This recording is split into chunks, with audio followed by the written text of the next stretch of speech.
कैसे हो दोस्तों, वेलकम टू एक्सप्लेनेशन। आज की वीडियो में मैं आपको स्क्विड गेम की उन हिडन डिटेल्स के बारे में बताऊंगा जो शायद आपसे मिस हो गई हैं। स्क्विड गेम इंडिया में नेटफ्लिक्स पर नंबर 1 पोजीशन पे चल रहा है और इतना ही नहीं, कहा यह भी जा रहा है कि ये नेटफ्लिक्स की मोस्ट वॉच सीरीज जल्दी ही बन जाएगी। पहले कुछ एपिसोड्स में तो ये सीरीज नॉर्मल ही लग रही थी, लेकिन खत्म होते होते मुझे समझ आ गया कि ये इतनी पॉपुलर क्यों है। Amazing acting, cinematography, visually beautiful और डायरेक्शन भी अमेजिंग। डायरेक्टर ने बहुत सी हिडन डिटेल्स और हिंट्स हमें फर्स्ट एपिसोड से ही देना शुरू कर दिया था। तो चलो मैं आपको उन सभी डिटेल्स के बारे में बताता हूँ।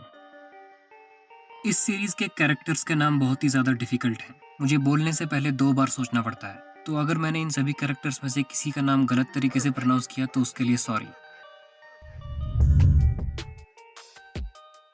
एपिसोड 1 से ही हमने ये देखा कि किसी को भी ये नहीं पता था कि वो कौन सी गेम्स खेलेंगे। सिर्फ डॉक्टर को ही ये पता था क्योंकि वो उनके साथ मिलकर काम कर रहा था।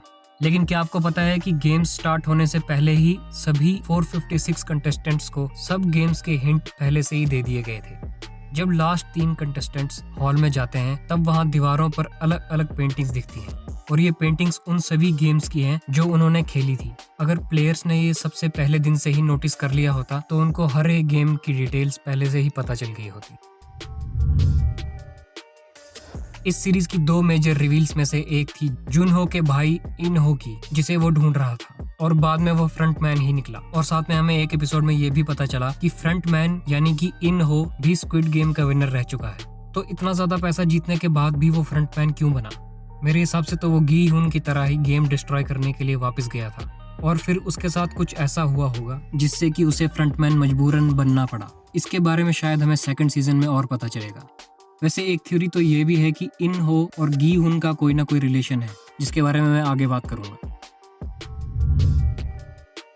इस सीरीज के राइटर और डायरेक्टर इतने ज्यादा कमाल के हैं कि उन्होंने बहुत से हिंट्स हमें पहले ही दे दिए थे, जिन्हें फोरशैडोइंग भी कहा जाता है। चलो उन सीन्स के बारे में आपको बताता हूँ।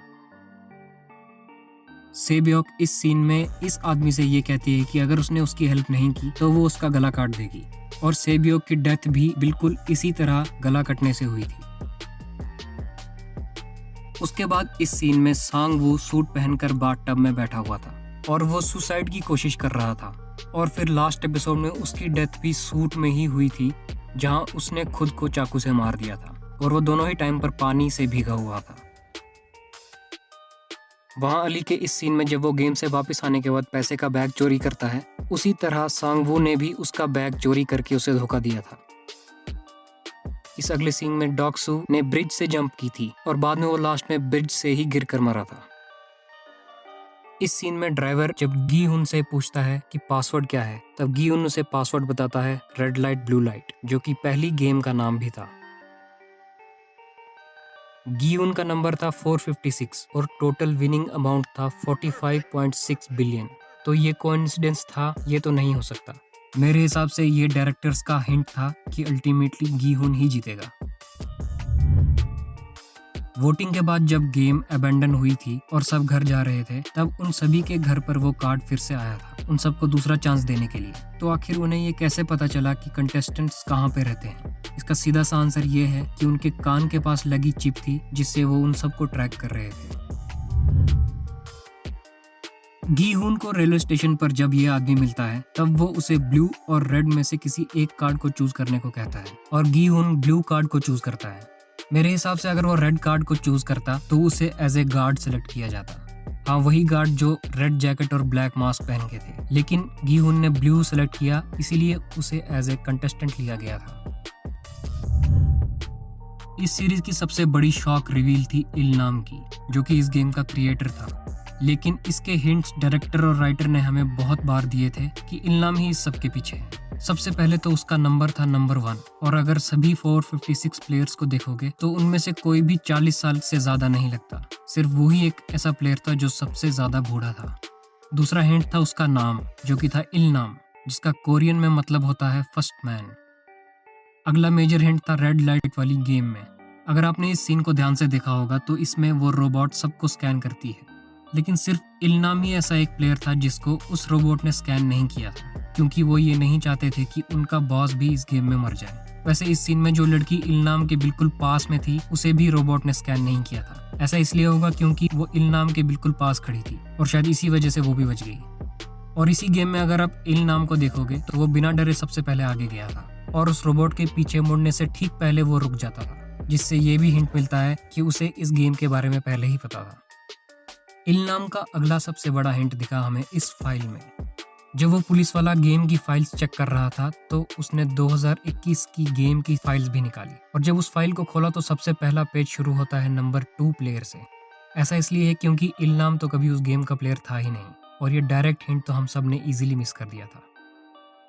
एक हिंट और हमें दिखता है जब सब प्लेयर्स को वैन में बिठाया जाता है और उन्हें गैस से बेहोश किया जाता है, लेकिन सिर्फ इल्नाम ही था जिसे बेहोश नहीं किया जाता। एक हिंट ये भी था कि मार्बल वाली गेम खत्म होने के बाद सबकी डेड बॉडीज दिखाई जाती हैं, सिर्फ इल्नाम को छोड़कर। स्क्विड गेम के डायरेक्टर और राइटर का दिमाग सच में कमाल का है। तो अगर इल्नाम ही उस गेम का बॉस था तो उसने घर वापस जाने के लिए वोट क्यों किया था? मेरे हिसाब से ऐसा उसने इसीलिए किया था क्योंकि वो सबको घर जाने का एक और चांस देना चाहता था। अगर आपने इस सीन में वीआईपीज के डायलॉग पर ध्यान दिया होगा तो उसमें एक वीआईपी ये कहता है कि उसे कोरिया की गेम सबसे ज़्यादा अच्छी लगती हैं। तो इसका मतलब ये भी है कि कोरिया की ही तरह बाकी कंट्रीज में भी ये गेम्स होती हैं जहां से वो बाकी वीआईपीज आए थे। इल्नाम का पूरा नाम है ओ इल्नाम और कोरिया में सरनेम को पहले लिखा जाता है, तो इल्नाम का सरनेम है ओ। और एक सीन में गीहुन की माँ के एटीएम पर उसकी माँ का नाम भी लिखा था जो कि था ओ मालसून, यानी कि इल्नाम और गीहुन की माँ का सरनेम एक ही है, जिससे ये पता चलता है कि वो दोनों रिलेटिव्स हैं। और इसके चांसेस तो सबसे ज्यादा हैं कि इल्नाम और गीहुन की माँ भाई बहन थे। अगली डिटेल तो और भी ज्यादा माइंड ब्लोइंग है। अब देखो, इस थ्योरी को मैं हवा में नहीं कर रहा। याद करो जब गीहुन कहता है कि वो दूध नहीं पीता, तब इल्नाम उसे कहता है कि मेरा बेटा भी ऐसा ही था और उसे इस बात पर खूब डांट पड़ती थी, जिससे ये हिंट मिलता है कि शायद इल्नाम गीहुन का बाप है। अब मेरे हिसाब से ये हो सकता है कि जब गीहुन छोटा था तो इल्नाम पैसे कमाने के लिए वो गेम खेलने चला गया हो और उसने छोटे गीहुन को अपनी बहन के पास रखा हो, जिसे गीहुन अपनी माँ की तरह मानता था। लेकिन गेम्स जीतने के बाद भी वो कुछ रीजंस की वजह से वापस ना आ पाया हो। तो जब इल्नाम को ये पता चला होगा कि वो मरने वाला है तो ऐसा हो सकता है कि उसने ये डिसाइड किया हो कि स्क्विड गेम का कंट्रोल अब उसके बेटे गीहुन को दिया जाए। इसीलिए वो गीहुन को गेम में वापस आने के लिए कन्विंस भी कर रहा था और इसीलिए शायद वो उसे मरने से पहले भी देखना चाहता था। हाँ, लेकिन ये भी हो सकता है कि वो उसका असली बेटा नहीं बल्कि वो उसे अपने बेटे की तरह देखता हो और उसकी अच्छाई की वजह से ही उसने ये सोचा हो कि गीहुन को विनर बनाना चाहिए। वैसे एंड पर इल्नाम की आंखें फ्रंटमैन ने बंद की थी, तो फ्रंटमैन, इल्नाम और गीहुन का कनेक्शन शायद हमें अगले सीजन में देखने को मिलेगा। वैसे आप इस सीरीज को 100 में से क्या रेटिंग दोगे, मुझे कमेंट्स में बताना। स्क्विड गेम के डायरेक्टर वांग डोंग-यूक ने इस सीरीज पर काम 2008 में ही शुरू कर लिया था। ऑलमोस्ट 10 साल के बाद उसने ये स्टोरी नेटफ्लिक्स को पिच की और फिर उसे शुरू किया गया। ये सीरीज पिछले साल ही आ गई होती बट पैंडेमिक की वजह से डिले हो गई। जितनी स्पीड से ये पूरी दुनिया में पॉपुलर होती जा रही है, मुझे तो ये लगता है कि ये जल्दी ही most watched series in the world का रिकॉर्ड भी बना लेगी। और इतनी ज्यादा पॉपुलैरिटी के बाद इसका सेकंड सीजन आना तो बनता है। मेरी अगली वीडियो में मैं स्क्विड गेम सीजन 2 पर ही बात करूंगा, तो चैनल पर बने रहना। तो आज की वीडियो में इतना ही दोस्तों। अगर आपको ये वीडियो पसंद आई तो लाइक जरूर करना और ऐसी ही इंटरेस्टिंग वीडियोस के लिए चैनल को सब्सक्राइब करना मत भूलना। तो मिलते हैं अगली ऐसी ही इंटरेस्टिंग वीडियोस में, तब तक के लिए take care and keep enjoy. और हाँ, एक्सप्लेनेशन को इंस्टाग्राम, फेसबुक, ट्विटर पर फॉलो करना मत भूलना।